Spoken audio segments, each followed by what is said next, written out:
अगर आप एक गवर्नमेंट एम्प्लॉय हैं तो ये न्यूज़ आपके लिए काफ़ी ज़्यादा अहम है। जम्मू कश्मीर में ट्रांसपेरेंसी लाने के लिए गवर्नमेंट ने कई सारे ऐसे इकदाम उठाए, कई सारे ऐसे ऑर्डर्स निकाले, जिसके बाद से गवर्नमेंट एम्प्लॉय जितने भी हैं जम्मू कश्मीर में उनके लिए काम करना काफ़ी ज़्यादा स्ट्रिक्ट कर दिया गया है ताकि ट्रांसपेरेंसी लाई जा सके। अगर हम बात करें तो सबसे पहले बायोमेट्रिक्स लगा दिए गए ताकि आते टाइम और जाते टाइम दोनों टाइम पे गवर्नमेंट एम्प्लॉयज़ अपनी बायोमेट्रिक अटेंडेंस दे पाए। उसके बाद एक और ऑर्डर निकाला गया एनुअल प्रॉपर्टी रिटर्न्स को लेकर के, जहां पर सारे गवर्नमेंट एम्प्लॉयज़ को डायरेक्शंस दिए गए कि आप अपने एनुअल प्रॉपर्टी रिटर्न्स एक पोर्टल पे सबमिट करें ताकि गवर्नमेंट आपकी प्रॉपर्टी का रिकॉर्ड वेरीफाई कर पाए। उसके बाद एक और ऑर्डर निकाला गया गवर्नमेंट एम्प्लॉयज़ के लिए कि आप किसी भी गवर्नमेंट की पॉलिसी के खिलाफ ना तो सोशल मीडिया पे हेटफुल कमेंट कर सकते हैं, पोस्ट करना तो दूर की बात है, अगर आप करते हैं ऐसा तो आपके खिलाफ कार्रवाई की जाएगी।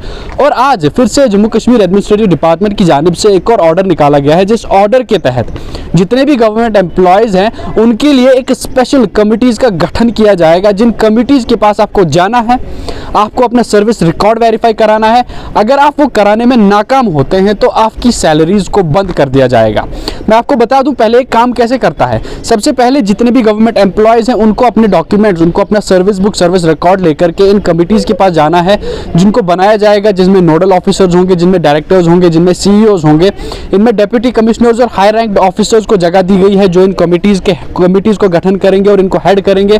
उनके पास आपको जाना है, आपका सर्विस रिकॉर्ड लेके जाना है। अगर कोई भी गवर्नमेंट एम्प्लॉय अपना अपॉइंटमेंट लेटर तो लेके जाता है लेकिन अपना प्रमोशन ऑर्डर सबमिट करने में नाकाम रहता है तो उस मुलाजिम के खिलाफ उस गवर्नमेंट एम्प्लॉय की सैलरी रोक दी जाएगी, उसकी सैलरी को डेफर कर दिया जाएगा तब तक जब तक कि उसे उस कमेटी का कोई हेड मेंबर, कमेटी का कोई सीनियर उसे क्लियरेंस नहीं दे देता, उसे वेरिफिकेशन नहीं करा देता कि आप अपनी सैलरीज ले सकते हैं। अब यहाँ पर एक बड़ा सवाल उठता है कि आखिरकार गवर्नमेंट ने ये क्यों किया, गवर्नमेंट ये स्टेप क्यों उठा रही है, क्यों इतना परेशानी में डाला जा रहा है गवर्नमेंट एम्प्लॉयज़ को। दरअसल आपको याद होगा कि गवर्नमेंट एम्प्लॉयज़ से कहा गया था कि सारे गवर्नमेंट एम्प्लॉयज़ अपना एनुअल प्रॉपर्टी रिटर्न एक पोर्टल पे सबमिट करेंगे। ह्यूमन रिसोर्स मैनेजमेंट सिस्टम का एक पोर्टल था, वहाँ पर सारे मुलाजमीन को अपना एनुअल प्रॉपर्टी रिटर्न सबमिट करना था। उसके बाद से जब सारे मुलाजमीन ने वहाँ पर अपनी डिटेल सबमिट की गई तो वहाँ पे ये पाया गया कि काफ़ी सारे ऐसे गवर्नमेंट मुलाजिम हैं, ऐसे एम्प्लॉयज़ हैं जिनकी प्रॉपर्टी उनकी सैलरी के कंपैरिजन में काफ़ी ज़्यादा है। इसको समझने के लिए मैं आपको एक छोटा सा एग्जाम्पल बताना चाहूँगा।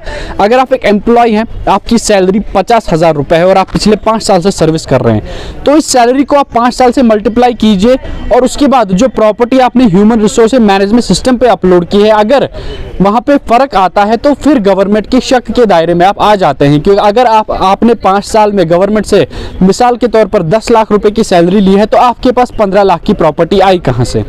इसको इसलिए इंपॉर्टेंस दिया जा रहा है ताकि ट्रांसपेरेंसी लाई जा सके, क्योंकि हमें भी पता है काफ़ी सारे ऐसे डिपार्टमेंट्स में ऐसे काम होते हैं जहां पर इलीगली एम्प्लॉयज़ को प्रमोट कर दिया जाता है, उन्हें प्रमोशन दिया जाता है गवर्नमेंट के ऑर्डर के बगैर। तो ये जाहिर सी बात है जिस एम्प्लॉय के पास वो गवर्नमेंट ऑर्डर अवेलेबल नहीं होगा प्रमोशन का, उस शख्स की, उस गवर्नमेंट एम्प्लॉय की सैलरी रोक दी जाएगी तब तक जब तक उसे सीनियर एडमिनिस्ट्रेशन से कोई क्लियरेंस या वेरिफिकेशन नहीं मिल जाता। ये इंपॉर्टेंट काफ़ी ज़्यादा अहम था उन तमाम तरह गवर्नमेंट एम्प्लॉयज़ के लिए जो इस क्राइटेरिया के अंदर फॉल करते हैं। जो भी गवर्नमेंट एम्प्लॉय है उनको अब उनके लिए कमिटीज़ का गठन किया जाएगा, वहाँ पर आपको सारी डिटेल सबमिट करनी पड़ेंगी। अगर आप करने में नाकाम रहते हैं तो आपकी सैलरीज को बंद कर दिया जाएगा। आपकी क्या राय है इस मसले को लेकर, आप भी कमेंट बॉक्स में जरूर दीजिएगा। तब तक के लिए आप बने रहे इंडियन ट्रिब्यून न्यूज़ 24/7 के साथ। मुझे दीजिए इजाज़त, अल्लाह हाफिज़।